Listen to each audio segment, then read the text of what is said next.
다들 믿을 건 아무것도 없다라고 다시 간다고 저는 이제 표현을 쓰죠. 그러니까 일제 때나 60년대, 70년대까지도 항상 얘기하면 회사는 새파란 남이다. 믿을 건 아무것도 없다. 이렇게 얘기를 해요.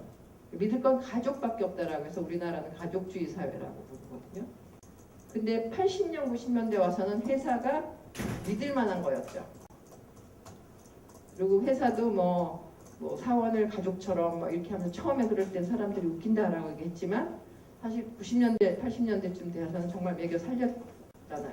평생 고용이 될 것 같고 그래서 회사를 믿기 시작하고 나라를 믿기 시작하는 게 약간 90년대에 그런 게 있는 거예요. 그러니까 우리나라도 괜찮고 믿을만하다. 이런 신뢰가 쌓이면서 동시에 가족을 버리는 사람도 많이 있는 거죠. 그때만 해도 이제 그 질문서 같은 걸 돌리면 거의 청소년들이 90%가 가출 충동을 느꼈다 뭐 이러는 거죠. 요새는 애들이 가출 충동을 안 느끼죠. 나가면 굶어 죽을 것 같으니까. 그때만 해도 가출 충동을 왜 느끼냐면 갈 데가 있다고 느끼는 거예요. 믿는 구석이 있는 거죠. 어디 갔을 때 뭐 엄마가 쫓아 나중에는 올 거라던가 아니면 나라에 뭐 이때서가 뭐 하여튼 자기 나름의 믿을 구석이 있었던 거예요. 근데 지금 신자유주의에 오면 믿을 것 아무것도 없고 우리 엄마까지 내가 나를 버리면 큰일 나니까 엄마를 딱 요새 애들이 전부 효자가 된 거죠. 굉장한 효자가 나오는 그런. 그래서 믿을 것이 아무것도 없고 정말 양육감식 적자 생존의 시대다라는 것을 부모들이 굉장히 느끼는 것 같아요. 그래서 이제 애들을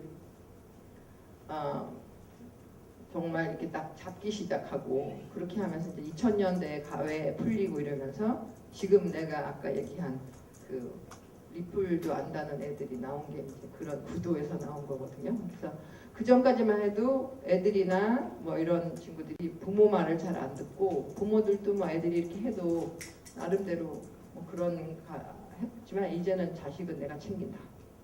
이렇게 되는 시점들도 다 관련이 되고요. 그래서 자기개발서, 그러니까 내 삶은 내가 개발 안 하면 아무도 안 해준다.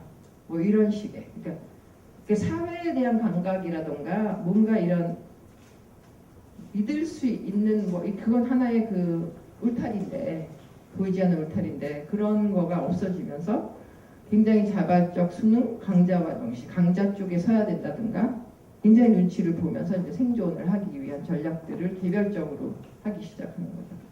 그래서 입시 경쟁도 그때부터 아주 다른 형태로 굉장히 세져요.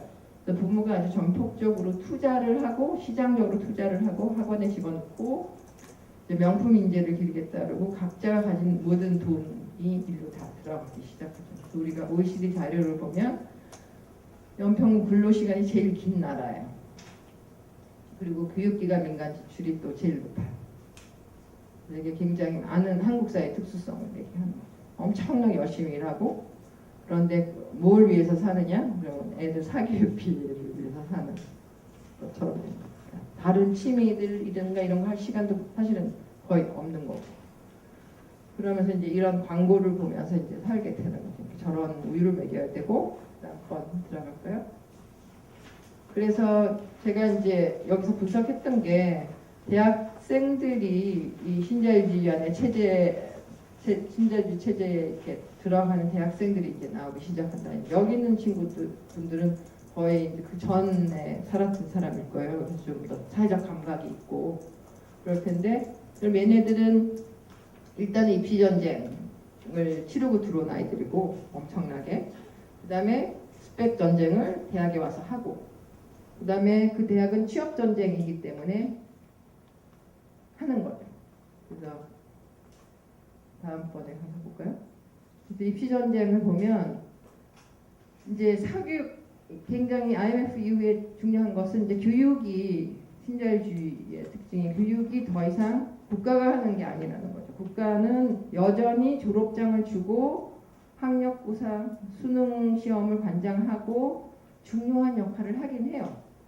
그렇지만 실제로 중고등학생을 봤을 때는 여기 이불공주라고 그 어떤 선생님이 쓰신 건데 학원을 전혀 못 가고 그냥 하는 애들은 학교 공부를 못 따라가는 거죠. 선행학습을 못하니까. 아주 뛰어난 뭐 무슨 천재가 아닌 한은 학교 자체가 그냥 선행학습을 하기 때문에 미리미리 선행학습한 애들끼리 이제 경쟁은 되지만 안 그러면 계속 잠만 자니까 이제 선생님이 이불공주라고 이렇게 별명을 붙여놨고, 이제 이런 부모들은 보따리 싸서 하여튼 애들한테 끝까지 이제 가외를 시켜서 이제 경쟁에서 이기게 하려고 굉장히 불안해하면서 이제 이 게임을 하게 되는 거죠.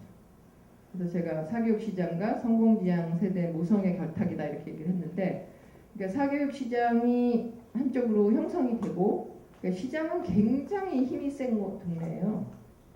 그러니까 지금 특히 돈이 이기는 사회인 경우에는, 지금도 일이 되는 동네는 돈을 벌 수 있다라고 하면 사람들이 쫙 모여서 일이 돼요. 근데 안 그런 동네는 이게 동기화가 잘 안 되는 거죠. 하고 싶어서 모이긴 했는데 뭐 하다가 막 몸이 아파졌다, 뭐 이러면서 다 슬슬 빠지는 거죠. 그러니까 우리가 시장이 이겼다고 나는 굉장히 느끼는 거는, 돈이 있는 동네는 그래도 일이 되는 거예요. 굉장한 동기가 되는 거죠. 근데 돈이 없는 동네는 지금 사회적 기업이 이렇게 되는 것만 해도 정말 대단한 일인데, 그게 하고는 싶은데 될 것 같지는 않고, 이렇게 해서 계속 굉장히 힘들게 가다가 없어지는, 그간에는 그런 일들이 쭉 일어났거든요.